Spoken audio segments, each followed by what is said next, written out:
Hi everyone, namaste. My name is Sunil Bajracharya, and today we are going to be talking about power of support and product rating. Why your company needs a support team and why ratings are important to grow your business and have many more clients. So a little about myself, as our lovely MC has already said. My name is Sunil Bajracharya. I currently work at AccessPress as a plugin developer, but I started my journey by providing support for WordPress themes and plugins, and especially themes and plugins created by AccessPress. I gave support for both free and premium plugin, and believe me, there were a lot of them. I gave support for about more than 90 premium themes and plugins, and I used to handle more than 100 clients a day, replying their emails, answering their queries in form requests, replying them back in chat support, and so on. So let me feel the crowd first. People related with support. Anybody in the crowd related with support? Could you please raise your hands up? Okay, nice. Now, before starting, let me ask you all, how are you all doing? How is WordCamp Kathmandu going on right now? Could you please raise your hand if you want to give this event a 5-star rating? So a lot of 5-star ratings. I think it's going quite good. And that's good to hear. So let's get on with the topic. What is support and client relationship? So basically, what support is, it is how you deal with your clients before, during, and after you sell them a product or you provide some sort of service to them. It can be sum totaled as all the activities that you do so that your clients are satisfied with you, satisfied with your product, and that they are happy with your service. And you also need to feel happy by making them happy. So we can call ourselves as happiness engineers. So you might be thinking, I have a small company or I have a large company. Why do I need a support team? What are the benefits of having a dedicated support team? So let's check this out. If you have a support team and all they do is answer to emails just like a robot, then you're doing something wrong. Your support team are the ears of your company. Remember this, they are the ears of your company. How? It's because they listen to your clients, they listen to their queries, they listen to their suggestions, they know how to help the clients, and they know how to best provide them the solution they need. So if you take this knowledge and put it back to your product, then you work on making your product better. So your support team can check the usability of the product even before your product release. So you can have them test the product, test its usability, test its UI, and make sure that your product becomes usable and user-friendly.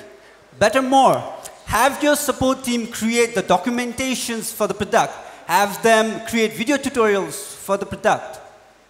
So what happens is that when they create the resources required for the product, then whenever a client asks them a query, then they know where the answers are, and the efficiency of your communication with your client increases drastically.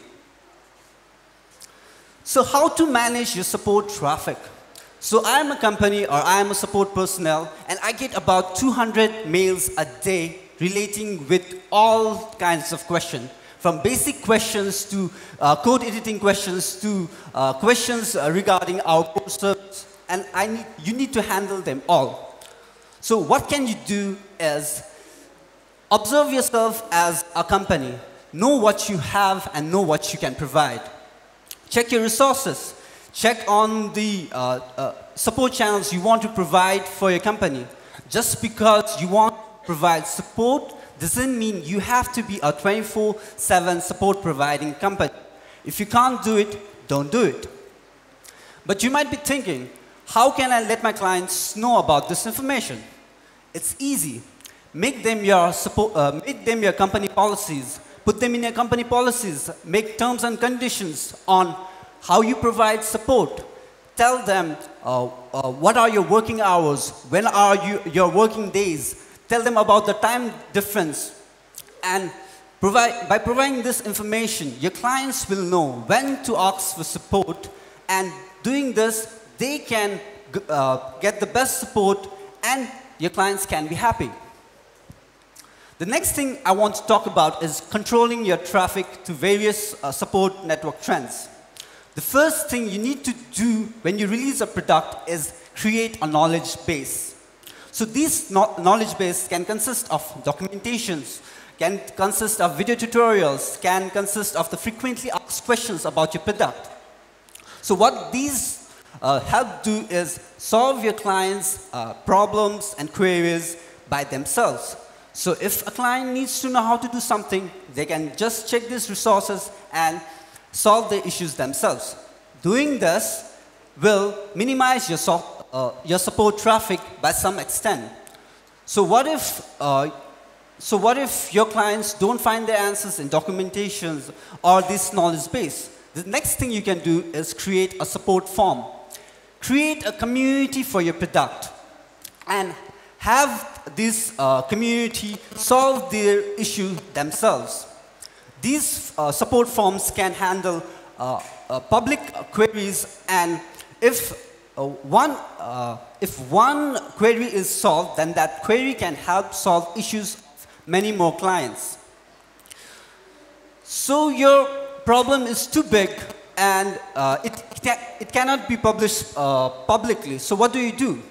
Establish a support ticket system. This support ticket system can handle private issues or emergency issues. These are used when you want to ask your client about some personal information about their site, like backend details or the FTP requests. And one thing you need to remember about support ticket is first come, first serve. So if a client writes you at 7 a.m. and your client writes you at 10 a.m., then the client who has written you at 7 a.m. should get the first priority. The next thing you can do is provide an online chat support. So what this does is provide your client's solution at real time. So if a client has an issue, just like that, the issue is solved through chat. This shows your company's efficiency on providing support, and it is a very good way to understand your clients and evolve your product according to their requests. And if you think that you cannot manage any of this, you are a very small company, you don't want to waste any extra resources on these support channels, then all you need to do is rely on social media. You can use Facebook, for example. You can create a Facebook page for your product.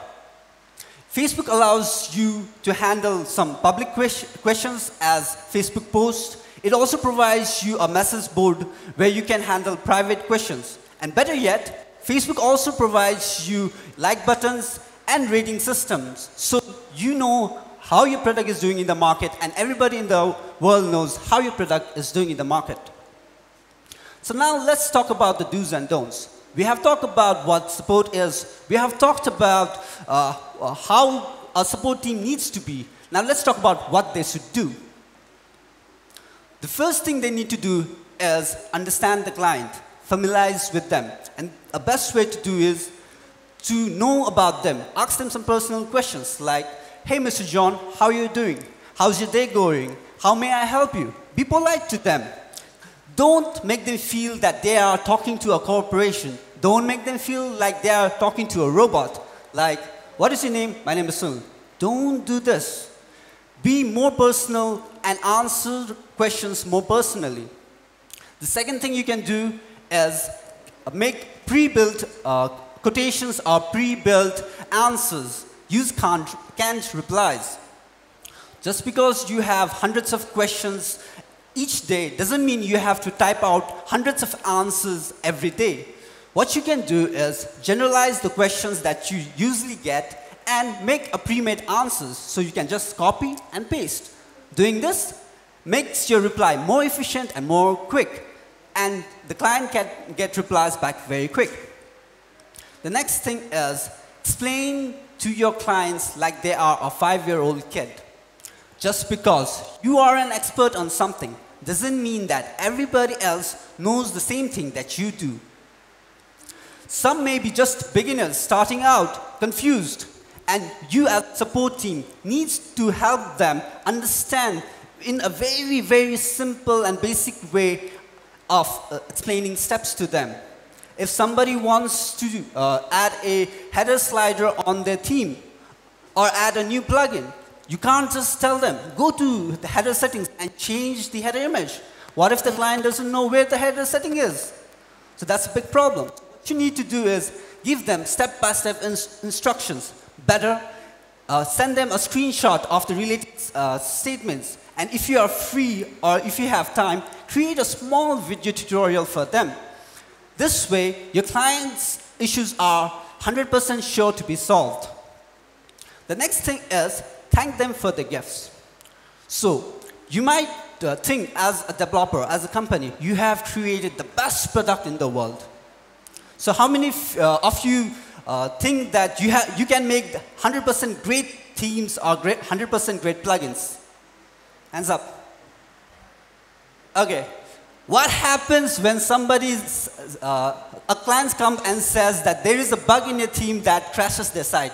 What do you do then? So 100 people can be using your site and nobody has said anything about it to you, and there comes one client that says that your plugin or your theme crashes their site down. Now, and when you check this, you find out that he is true. The site does go down if they do something with your plugin or your theme. So imagine 100 people use your site and nobody ever told you anything. If you solve the problem of that one client, you are actually solving the problem of the next 100 people or the next 1,000 people to come. So always listen to your clients, check their queries and answer them, and always thank them for the gift. So, where did I go? Okay. Okay, next thing is promise a result.